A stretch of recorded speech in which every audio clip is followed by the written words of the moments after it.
बिहार किसका?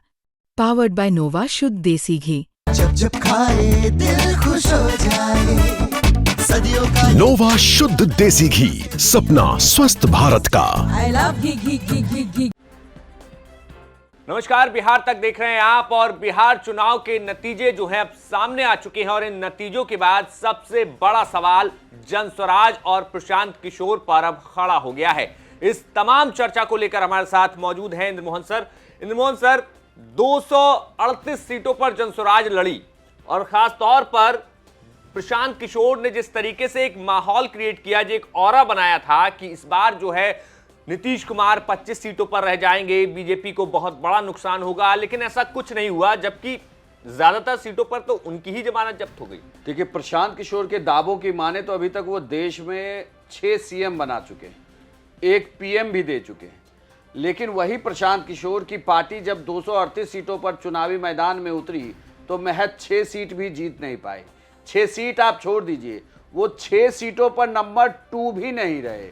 मतलब प्रशांत किशोर जो तमाम बड़ी बड़ी बातें कर रहे थे बिहार में, बड़े बड़े सपने दिखा रहे थे, उन्होंने मुद्दे उठाए ऐसे जो लोगों तक कनेक्ट तो हुए, लेकिन लोग ईवीएम से कनेक्ट नहीं हो पाए। तो फिर इसमें प्रशांत किशोर कहाँ फेल हो गए, ये एक बड़ा सवाल है कि प्रशांत किशोर के साथ हो क्या रहा है। अब आप आंकड़े देखिए, 238 सीटों पर वो चुनाव लड़ते हैं और 233 सीटों पर वो चुनाव में उनके उम्मीदवारों की जमानत जब्त होती है। सिर्फ 5 सीट ऐसी है जहां पर वो जमानत बचा पाते हैं। उसमें से 1 सीट ऐसी है जिसकी वजह से वहां बीजेपी के उम्मीदवार चुनाव हारते हैं और कांग्रेस चुनाव जीत जाती है। बाकी 4 सीट पर कोई प्रभाव नहीं। 1 सीट मढ़ौरा ऐसी है जहां पर चूंकि एनडीए से एलजेपीआर की कैंडिडेट सीमा सिंह थी, उनका नामांकन रद्द हुआ, तो उसके बाद वहां जनस्वराज नंबर 2 रही। वरना आप कोई भी सीट निकाल लीजिए, आप गुना गणित करते करते थक जाएंगे, उनको वोट ही नहीं मिला। और तो और मैं और बड़ा दिलचस्प आंकड़े आपको बताता हूं कि 238 सीटों पर लड़ने वाली जनस्वराज के वोटों को आप जोड़ दीजिए तो ये आंकड़ा 10 लाख भी नहीं छूता। अभी गिनती जारी है, हम लोग लगातार उसको गिन रहे हैं कि इनका वोटों, क्योंकि इलेक्शन कमीशन ने इन्हें अदर्स में जोड़ दिया है, तो इस वजह से वो फिगर निकल कर नहीं आ रहा। लेकिन आपको बता दूं कि वो आंकड़ा 10 लाख भी नहीं छूता, यानी कि कुल वोटों का 1% इनको वोट मिला। इनसे कहीं ज्यादा बेहतर प्रदर्शन एआईएमआईएम, बीएसपी जैसी पार्टियों का रहा। लेकिन उसमें लोग तर्क, आप प्रशांत किशोर तर्क के बड़े धनी हैं, डेटा से खेलते हैं। वो कहते हैं कि डेटा से ही चुनाव जीत लिया जाता है, तो वो शायद आपको डेटा बता दें कि फलाना पार्टी 25 सीटों पर लड़ी, फलाना पार्टी 6 सीटों पर लड़ी, फलाना पार्टी 40 सीटों पर लड़ी, हम 243 पर लड़े, तो इसलिए हमारे नंबर इस तरीके से हैं। लेकिन फिर भी आप मानिए कि जो शख्स ये दावा कर रहा था कि 6 राज्यों में मुख्यमंत्री बनाया, प्रधानमंत्री तक हमने बनाया, वही शख्स चुनाव में इस तरीके से अगर पिट जाए, जनस्वराज को इस तरीके से वोट आए, तो कुल मिलाकर ये मान लीजिए कि बिहार में जो तमाम एक्सपेरिमेंट वो करने उतरे थे और डेटा और अपने पीछे जो पूरी मशीनरी लगा रखी थी, वो सब फेल है। सर, जिस तरीके से बात कही जा रही थी कि आपने जैसे शुरुआत भी की कि प्रशांत किशोर ने इतने मुख्यमंत्री बनाए, इतने लोगों को चुनाव जिताया, लेकिन ये जो नतीजे आए हैं, इन नतीजों का प्रशांत किशोर की छवि पर क्या प्रभाव पड़ेगा और जो उनकी मार्केट में वैल्यू कही जाती है एक स्ट्रेटेजिस्ट के तौर पर, पॉलिटिकल एनालिस्ट के तौर पर, तो उसमें कितनी गिरावट आ सकती है?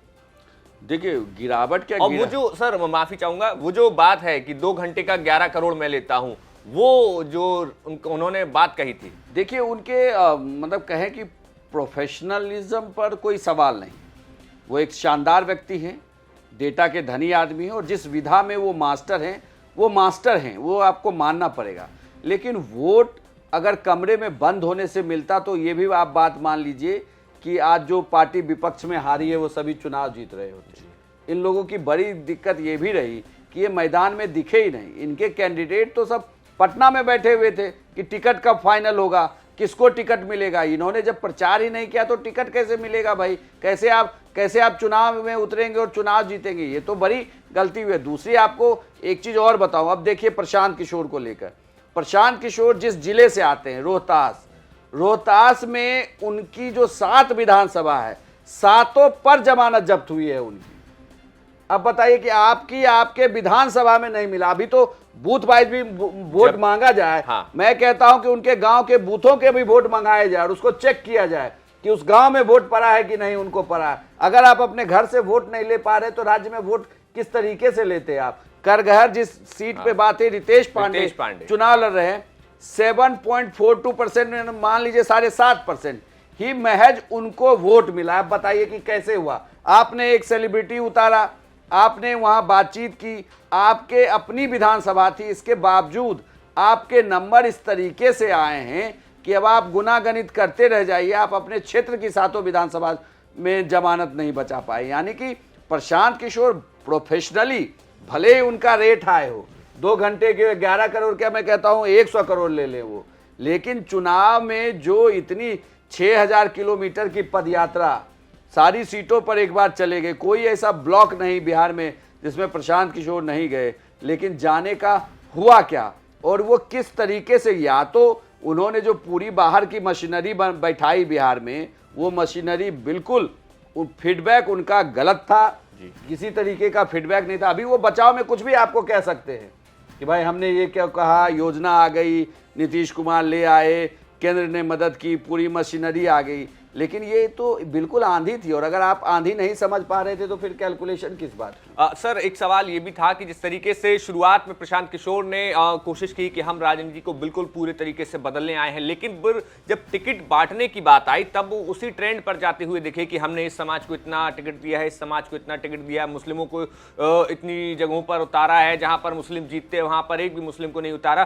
तो ये जो उलझन में वो फंसे, क्या ये फंसना माना जाए? क्या इसी का भी उनको कहीं ना कहीं नुकसान भी हुआ है जिस पैटर्न पे चले? बिल्कुल इस पे काफी नुकसान हुआ। जो वो देखिए प्रशांत किशोर की, मैं आपको पूरे चुनाव, क्योंकि हम लोग बहुत क्लोज से उनको वॉच कर रहे थे, काफी चर्चा थी उनकी। प्रशांत किशोर ने को पहले ये लगा कि मुस्लिम वोटर उनके साथ आ जाएगा, उन्होंने बहुत कोशिश की, लेकिन मुस्लिम वोटरों को आखिर में ये लग गया कि बिल्कुल भी नहीं, प्रशांत किशोर तो चुनाव में कहीं है ही नहीं।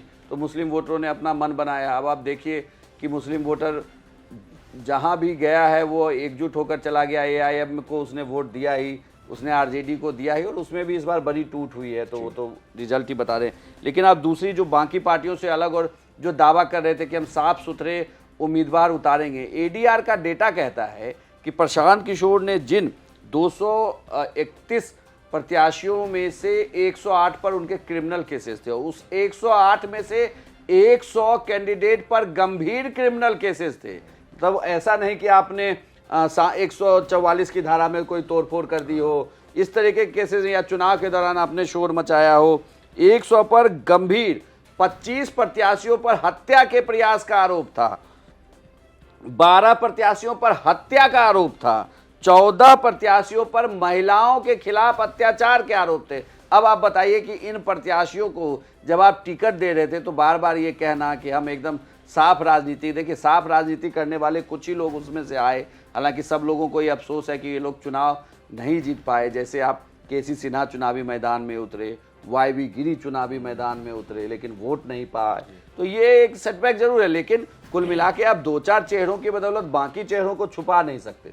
बिल्कुल, तो ये पूरा एनालिसिस आपको समझाया किस तरीके से कि जनस्वराज ने जो एक माहौल क्रिएट किया था और बदलाव की राजनीति की शुरुआत की थी, लेकिन इस बार जनता का भरोसा उतना नहीं मिला जितना प्रशांत किशोर ने दावा किया था या फिर जनस्वराज के तमाम प्रत्याशियों ने मेहनत की थी। लेकिन फिलहाल बिहार की राजनीति में जनस्वराज अब आगे क्या कुछ फैसला, क्या कुछ कदम उठाती है, और बड़ी बात कि अब चुनाव के बाद प्रशांत किशोर कब मीडिया के सामने मुखातिब होते हैं और क्या बातें कहते हैं, ये अब देखने वाली बात होगी। हमारे साथ थे इंद्र मोहन सर। आपको कैसी लगी ये बातचीत हमें कमेंट बॉक्स में बताइए। देखते रहिए बिहार तक। शुक्रिया।